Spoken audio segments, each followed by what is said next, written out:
Monsoon కోసం ఎదురు చూస్తున్న వేళ ఐఎండీ గుడ్ న్యూస్ చెప్పింది. ముందస్తుగానే అండమాన్ దీవులను పలకరించగా నైరుతి రుతుపవనాలు వేగంగా విస్తరించనున్నాయి. ప్రస్తుతం పోర్ట్ బ్లెయిర్, అరేబియా సముద్రం, బంగాళాఖాతంలో భారీ వర్షాలు కురుస్తున్నాయి.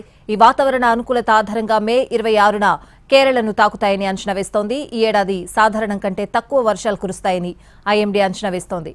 రుతుపవనాలు వచ్చినా మరో వారం రోజులు ఉష్ణోగ్రతలు, వేడి వాతావరణం కొనసాగనుంది. మరింత సమాచారం మా ప్రతినిధి రవిచంద్ర అందిస్తారు. నైరుతి రుతుపవనాలు అండమాన్ను తాకాయి. అక్కడి నుంచి బంగాళాఖాతం, అరేబియా సముద్రంలో వేగంగా విస్తరిస్తూ ఈ నెల 26వ తారీఖు నాడ కేరళను తాకే అవకాశం కనిపిస్తోంది. ప్రస్తుతం దీనికి సంబంధించి మరింత సమాచారం ఇవ్వడానికి విశాఖ తుఫాను హెచ్చరికల కేంద్రం సీనియర్ అధికారి శ్రీనివాస్ గారు అందుబాటులో ఉన్నారు. సార్, నార్మల్ ఆన్సెట్ కన్నా ముందుగానే మనకు నైరుతి రుతుపవనాలు వచ్చాయి. వాటి గమనం ఏ విధంగా ఉండే అవకాశం ఉంది? ఓకే, ఈ ఏడాది నైరుతి రుతుపవనాలు అండమాన్ అండ్ నికోబార్ ఐలాండ్స్లోను, ఇటు దానికి దగ్గర ఉన్నటువంటి నైరుతి అండ్ ఆగ్నేయ బంగాళాఖాతాల్లోనూ, అలాగే ఇటు కొంత పార్ట్ ఆఫ్ అరేబియన్ సీలోను కూడా ప్రవేశించినట్టుగా అయితే మనం చెప్పడం జరిగింది.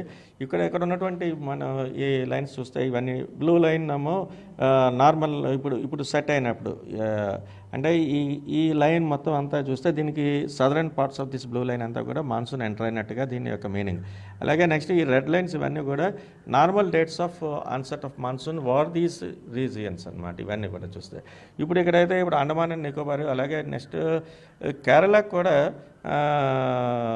26 మేకి మాన్సూన్ వచ్చే అవకాశం ఉన్నట్టుగా అయితే ఫోర్కాస్ట్ అయితే ఇస్తున్నాం. నార్మల్ డేట్స్ అయితే చూస్తే ఎప్పుడు కూడా 1 జూన్కి జనరల్గా వస్తుంటాయి, కానీ ఎప్పుడు కూడా ప్రతి ఏడాది కూడా ఎగ్జాక్ట్ 1 జూన్కి వచ్చిన ఛాన్సెస్ తక్కువ.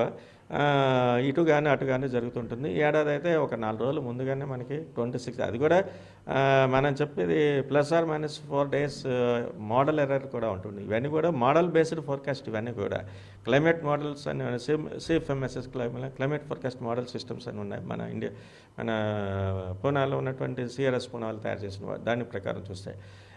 అలాగే నెక్స్ట్ కండిషన్స్ కూడా ఫర్దర్గా ఈ బే ఆఫ్ బెంగాల్లో మరికొన్ని భాగాలకి, అంటే ఫర్దర్గా సౌత్ వెస్ట్ బే ఆఫ్ బెంగాల్ను, south east bay of Bengal, అలాగే east central bay of Bengal and almost Andaman and Nicobar islands, వీటన్నిటికీ కూడా నెక్స్ట్ 3 to 4 డేస్లో కూడా కండిషన్స్ అయితే ఫేవరబుల్గా ఉన్నాయి. ఇంకా ఫర్దర్గా అడ్వాన్స్ అవడానికి. సార్, అంటే లాంగ్ పీరియడ్ యావరేజ్ని చూసినప్పుడు ఈసారి వర్షపాతం ఎంత ఉండవచ్చు? ముందస్తుగా వచ్చిన రుతుపవనాలు వర్షపాతం పెంపడానికి పెంచుకోవడానికి అవకాశం కలిగిస్తుంది? ఇప్పుడైతే మన ప్రీవియస్ బులెటిన్స్ ప్రకారం అయితే లాంగ్ పీరియడ్ యావరేజ్ కన్నా బిలో నార్మల్ వచ్చే అవకాశం ఉన్నట్టుగా అయితే ఫోర్కాస్ట్ అయితే ఇచ్చారు. ఇవి మళ్ళీ నెక్స్ట్ మాన్సూన్ సెట్ అయిన తర్వాత కూడా మళ్ళీ అనదర్ అప్డేటెడ్ ఫోర్కాస్ట్ మళ్ళీ ఇంకొకటి కూడా లాంగ్ రేంజ్ ఫోర్కాస్ట్ వస్తాయి. అంటే నెక్స్ట్ అంటే జూన్ అండ్ జూలైకి వరకు కూడా sub division wise rainfall forecast ఎలా ఉంటుంది ఈ మాన్సూన్ పీరియడ్లో, అవి వాటికి సంబంధించిన క్లియర్ కట్ పిక్చర్స్ మనకి నెక్స్ట్ బులెటిన్లో వస్తాయి. సరే, అంటే రుతుపవనాలు కేరళ తీరానికి అంటే మెయిన్ల్యాండ్కి రావడానికి సహకరించడానికి ఉన్న పరిస్థితులు ఏంటి? ఇప్పుడు వాతావరణంలో ఎటువంటి సహకరించే పరిస్థితులు కనిపిస్తూ ఉన్నాయి మనకి? ఇప్పుడు ఇంతవరకు అయితే మనకి నిన్నటి వరకు ఇటు తమిళనాడు కోస్ట్ దగ్గర ఉన్న south west bay of Bengal and పైన ఉన్నటువంటి వెస్ట్ సెంట్రల్ బే ఆఫ్ బెంగాల్లో కూడా తీవ్ర అల్పపీడనం, అది కొంచెం బలహీనపడి ఈరోజు అల్పపీడనంగా అయితే ఈ ప్రాంతంలో అయితే ప్రస్తుతం అయితే ఉంది. అది దాని ప్రభావం అయితే మన కోస్ట్కి అయితే కొంచెం చాలా తక్కువగానే కనిపిస్తుంది. అంటే నెక్స్ట్ కమింగ్ 1 వీక్ వరకు కూడా మనం ఆల్మోస్ట్ 1-2 చోట్ల థండర్ షవర్స్ వచ్చే అవకాశం ఉంటే ఫోర్కాస్ట్ అయితే ఇస్తున్నాం. నెక్స్ట్ ప్రతి ఈ మాన్సూన్కి ముందు కూడా, మాన్సూన్ సెట్ అవ్వడానికి ముందు కూడా ఈ ప్రీ మాన్సూన్ థండర్ స్టార్మ్స్ ఏర్పడడం అనేది జనరల్ ఫినామినా. అలాగే మనకు కూడా ఇప్పుడు కోస్టల్ ఆంధ్రప్రదేశ్ అండ్ యానం వీటన్నిటి చోట్ల కూడా నెక్స్ట్ కమింగ్ 1 వీక్ వరకు కూడా అక్కడక్కడ 1-2 చోట్ల ఈ థండర్ స్టార్మ్ యాక్టివిటీస్ వచ్చే ఛాన్స్ ఉంది. అలాగే నెక్స్ట్ స్ట్రాంగ్ సర్ఫేస్ దానికి associated with strong surface winds ఉంటాయి. అవి 30 to 40 కానీ 40 to 50 కానీ వచ్చే అవకాశం ఉంది.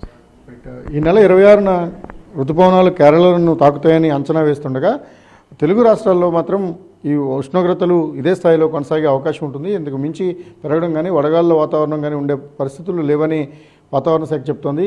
సాధారణంగా కేరళను తాకిన తర్వాత తెలుగు రాష్ట్రాలకు రావడానికి 5th జూన్ అనేది షెడ్యూల్ టైం. తర్వాత 10th జూన్ నాటికి ఆల్మోస్ట్ నార్త్ కోస్టల్ ఆంధ్రప్రదేశ్ వరకు కూడా వీటి గమనం ఉంటుంది.